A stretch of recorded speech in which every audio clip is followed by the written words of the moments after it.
What's going on, fam? Welcome back to the channel. Thanks so much for joining me today. Today is Instagram question and answer episode number 9. I am here in my Airbnb in Ottawa, Canada, over on the East Coast, and I will be answering all of your questions from last week's Instagram Q&A.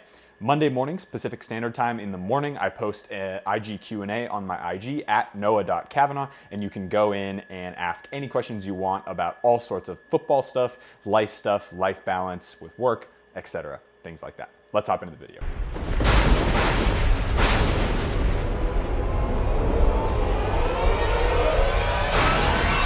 Before we hop straight into the questions, make sure you hit that subscribe button, hit that like button, and we will jump straight in. Question number 1, what do you do to get out of a mental slump? That is a great question. So what I do is I focus on the things that I can control. So the tangible things like the training that I'm doing, being consistent with my training schedule, making sure that I am locked in with my diet, things like going out with friends, if that's something that really helps kind of de-stress. If I want to be alone for a little while, that's something that I can do to de-stress. I'm very much of an introvert, so I actually like alone time. That really helps me just kind of calm down, quiet down, and get me ready to get out of that mental slump and to help me move forward in whatever I'm doing.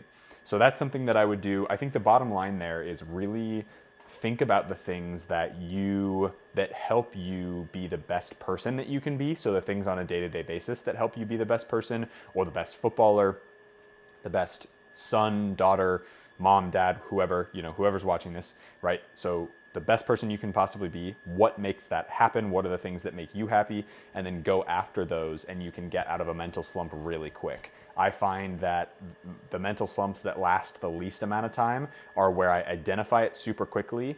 I identify then things that are going to help me get out of it, and then I take action and do those things until I feel like I'm out of that mental slump. And I just continue to basically think about all the things that I have done on the football pitch, and we'll use that as a short example, right? So if I'm on the football pitch and I'm in a mental slump, I'm not playing very well, I go backwards and think, how many hours have I spent every single day and every single week, every year on my football? It's a ton, more than 10,000 hours by now, by far, right? So many hours. I know what I'm talking about. I feel confident in what I'm talking about, and I can execute that stuff all the time, right? So I start to really think about that, and I start to visualize playing really well, visualize playing like the athlete and the footballer that I know I can, and eventually, pretty quickly usually, that happens. So that's what I would recommend. Really focus on the things that help you be the best person that you can possibly be, whatever that is, and then execute those things, and it will definitely make a big difference. Question number 2, what is the meaning behind the logo? So great, I have it on me right now. So the logo is actually an N and a C, so for Noah Cavanaugh, right? In the shape of a crest. The crest was really important to me because it's a kind of an homage to football, right? So even further down the line, when I'm not playing professional football anymore and I'm either coaching or I'm doing mental strength stuff or I'm doing personal training, I use this logo. Like, this logo is forever, essentially. That was the intent behind creating it in such a way that it can be translated, but it's also an homage always to my football days. And I also think this is such a sick looking logo. It's a cool crest that I can put on hats and wear those, and it goes really well on t-shirts and sweatshirts and all that stuff. So that's why I picked it. And then obviously the colors were I've got 4 colors in my brand. I've got the 2 different color blue in the Noah and the Cavanaugh and most of my logoed stuff that you guys see. So I've got the lighter blue, the darker blue. I've got a very dark gray black color, and then I've got a green, which you don't see as much, but those are the 4 logo colors. Those are the 4 like brand colors underneath the umbrella. So that's the background. Question number 3, best at-home drills to get some good touches on the ball. At-home drills. I guess it depends on the space that you have.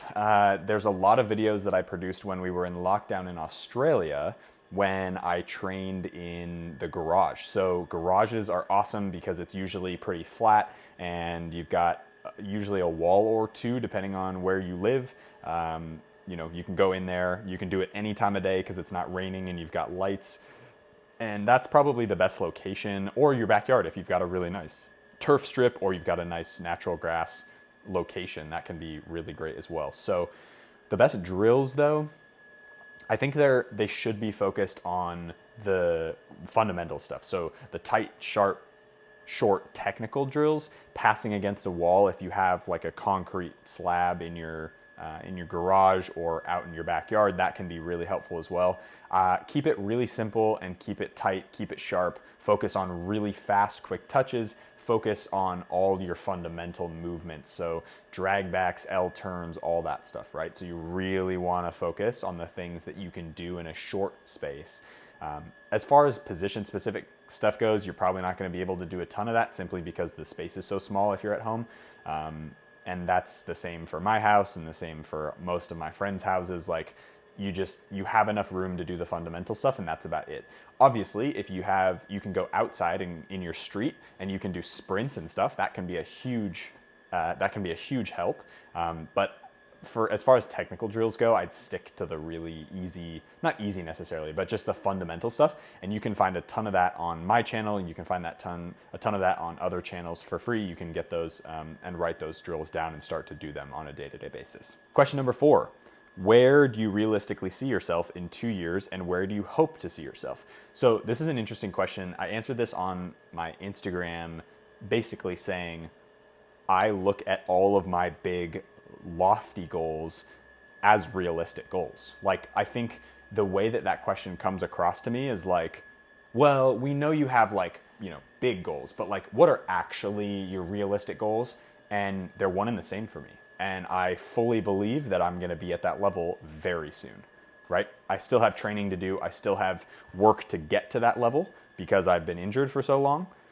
Once I'm at that level, you will see this is the reason behind all that training and behind the belief. And that will come true. I am 100% sure of that.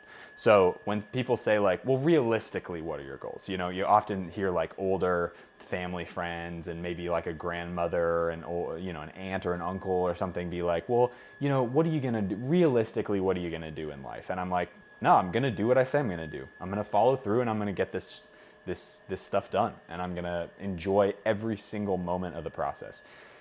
So where do I see myself in 2 years? That depends on the meetings actually here in Ottawa. So in 2 years, I'd like to be in the MLS or the USL Championship at that level, playing consistently, starting for my team.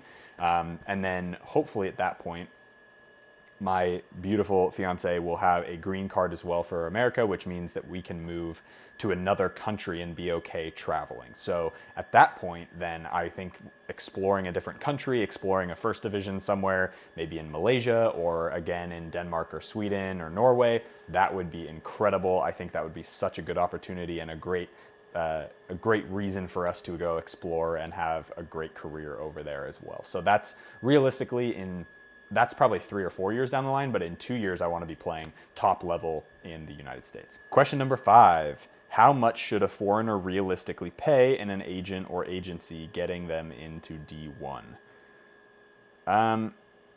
Well, they're not getting you into D1, you're getting yourself into D1, and the reason I say that is because you're the one with the talent, you're the one with the brains, right? So you're the one that's going to be actually putting in the work, and you're the one that's actually going to be doing the schooling stuff. So yes, an agent helps you with connections, but I don't think, and to be fair, an international player getting into Division 1, I'm not actually sure because I don't know, like, I was not an international player, so I'm not sure how much for money-wise. I would imagine like anywhere between around $1,000 to like maybe a couple grand. Like, I don't know. I mean, I guess it depends on where you're coming from and the types of opportunities you're getting. It's a really hard question for me to answer just because I don't understand that market very well. So I can't comment necessarily on value, but I will say it's worth paying for a really good connection. So I'll make that distinguishing fact, right? So if I know that I get access, if I'm an international player and say I'm playing in an academy like Chelsea or Norwich or Arsenal or something, like I'm playing at a top academy, and this agent or whatever is offering scholarships and opportunities at places like Stanford, Duke, Akron, like some of the best top D1 soccer schools, I'd say, okay, like that makes sense. And I think it's also something to consider when, if they're helping you get a full ride, it means you're not going to pay a cent for college. You might pay a little bit here and there for like snacks and food and stuff, but like your school's paid for, your uniforms are paid for, your housing's paid for, your on-campus food is paid for. In that case, you know, maybe they deserve a little bit more, but like, again, I can't express like how much more, because if they're giving you an opportunity in D1 without a scholarship, you're already going to be paying 30 plus grand a year to go to school as an international student. So just keep that in mind when you're negotiating with an agent who thinks they're going to bring you to the United States. Okay. Question number 6. Do you know any athletes who did a 9-to-5 job while being a pro footballer? Not an actual 9-to-5, so not somebody working literally 9 a.m. to 5 p.m. That I don't think I ever had on a pro team, only because professional teams usually train in the morning. So they'll usually train, 9 to 12 or something like that with a lift and whatever else they're doing. But I know a ton of footballers, including myself, who work everything other than their training, right? So if I'm training 3 times a day, I'm training, or let's take Tuesday, for example, in my normal schedule. So I lift in the morning, I do explosive work in the morning, and then I have the UPSL team that I've been training with, because they're a great local team in the area, right? So I train in the evening. Everything in between that is me. Yes, I've got my recovery and my other stuff, but I'm working on YouTube, Instagram, content creation, planning for future, like I'm working all the time. So, or I could be bagging groceries, or I could be doing consulting services, or I could be doing one-on-one training, or I could be working remotely for something else, right? Like I know a ton of footballers, especially as pro players who aren't in the top 5-10 leagues in the world. You're not making a ton of money even at the MLS level, right? Like I think people have a skewed understanding of, they see on the news the hundreds of millions of dollars that these top players are making. You go to an average MLS salary and it's like 35 to 50 grand a year, somewhere in there. So it's really not that much. I mean, it is enough to live, but it's not a ton of money. So why not work a second job? And that way you can make a little extra side cash and a couple side hustles, and it's just healthy for everyone. So I know a ton of players who work other jobs, but they're not traditional 9-to-5s usually. Question 7, toughest player you've ever played against. What were the things that made him a tough part of your opposition? Okay, so I think the biggest thing, and I tell this to people all the time, one of the best attributes that can be in any footballer is the change of pace and change of things that you're doing. So if you're doing if you're a winger and you go to the right one time and then you go left and then you go right and then you go right again and then left and then somewhere else and you pass it away, like being unpredictable is one of the best attributes you can have, and it's the hardest to defend. All of the best players that I've played against personally have been super unpredictable and do all sorts of crazy stuff. And not like crazy as in skill crazy, but crazy as far as the types of skills that they're applying are different in every single game scenario, and that makes it really difficult to defend. So that's something that I'd consider working on as a player, is making sure that you are super disciplined and really on point with being unpredictable. Question 8, how did you go about getting the NPL opportunity? The NPL opportunity, so I was over in Australia with my agency, and after the season was ended, I started contacting a bunch of people on my own behalf, because I knew that in Perth specifically, my agency didn't have as many connections as they had over East. And because of I was in obviously the relationship with my fiance and she was living there, I thought you know what, let's just push into the NPL level here in Perth, and that's awesome. It's a fantastic level, and we'll do that and play professionally here, right? Continue to play professionally, I guess. And so I started emailing a bunch of coaches. I was talking with the Two Halves guys. I was talking with some other people, and I got connected with a bunch of different teams. Ended up trialing with 3 people, I think, and decided on Rocky because one of the teams ended up not having enough international spots. So that was, a bummer. They really wanted me and liked me as a player, but not enough international spots. That makes sense. The other team, I went to one training, and I think they also had just signed somebody from overseas. It was in COVID, so I'm not sure how that ended up happening because I wasn't there for long enough. And then Rockingham, I trialed and we got sorted right away. They wanted me to come in and like totally rearrange their program, which was awesome. And I loved my coach there. He's to this day a mentor of mine, and yeah, so fantastic situation to be in Rockingham. But that's how I got those opportunities, just connecting with people in the area. And even in a city with 2+ million people like Perth, the soccer community anywhere, regardless of whether you are, is not that big, right? Especially at the elite level. Like at the top level, it's not that big. So if you're looking to take a step up, you're looking to take a step sideways, you're looking to take a step into a different team, really look for people who know people. That's all. Connections are everything, and I tell that to as many people as I possibly can. Really understand that. Connections are everything, and it's very important that you use those connections as best you can, because you don't know what's going to come out of it. And obviously an NPL contract, a really good one, came out of those connections. So that's something to think about. Question number 9, NPL level in Australia compared to US level. That's a great question. I would compare NPL in Australia. It depends on where you are. Certain levels are a little bit higher than others. I'd say most of, like, the average NPL player is probably at the NISA or USL1 level.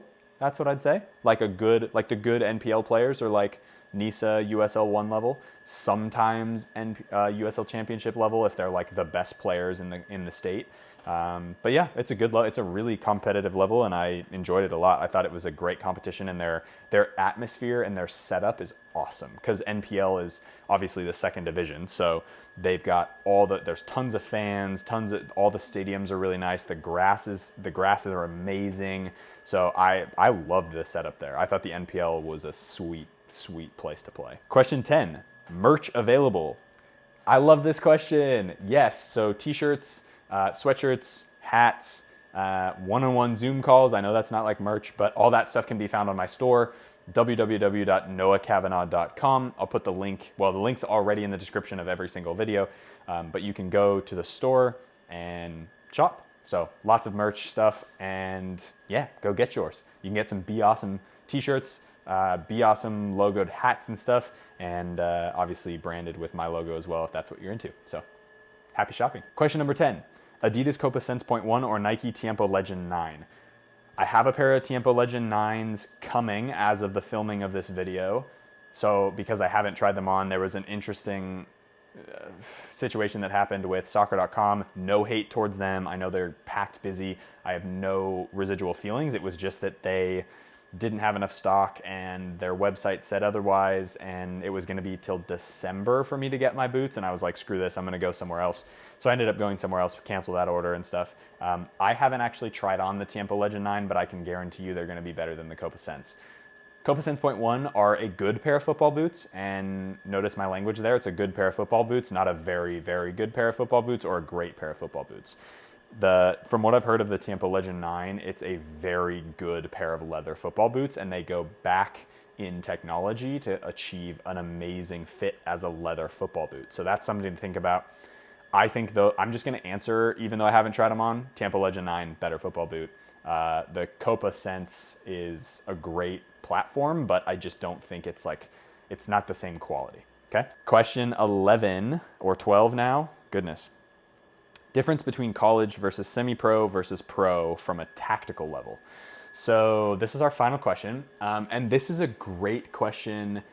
From a tactical level, I think it just comes down to the specific details. So I'm not going to get into like actually what the difference is in as far as like game to game, because that completely depends on the coach that you have, the system you're playing, the types of players you have, the attributes of those players, where you fit into the system, the position you play. Because I can look at a position like mine and I'll play a little bit differently in a 4-4-2 as a left back versus a 4-3-3 versus a 4-5-1 versus a 3-4-3. You know, like I play completely different, or I have to, a little bit different in all of those types of formations. And then within those formations, it depends on the coach and the type of pressing and the type of attack and counterattack and counterpress and all that stuff that your coach wants you to play. So I'd say, I'm going to break this down really basically. I'd say at an amateur level or a semi-professional level, you're looking at a few tactical things in training, right? So you're looking at a few different movements in training, and you are more generally speaking like, okay, your outside backs have to do this. Your six or your center mids have to do this type of thing. Your center backs want to do this. Your forward wants to stay high. You break into the pro level, and this is a big difference, right? You break into the pro level and you'll have an entire training session or more a week of literally being in those positions on the pitch and running simulations of different types of movement patterns. And that's where it gets much more complicated, and you really have to be switched on so that you can transfer that information to then being on the pitch. Any amateur and or semi-professional team that I ever played for didn't really do that. All the pro teams that I've played for did that all the time. Like that was, we did position specific stuff all the time. Everybody's working as a unit. You know that as a left back, I know where my right winger is going to be in certain situations. Like it's much more in depth and complicated than you would normally have in an amateur or a semi-professional team. Okay, so that's kind of the biggest difference. I'm not going to go into like specific because I could be talking for years about the differences in coaching styles and what people like to see.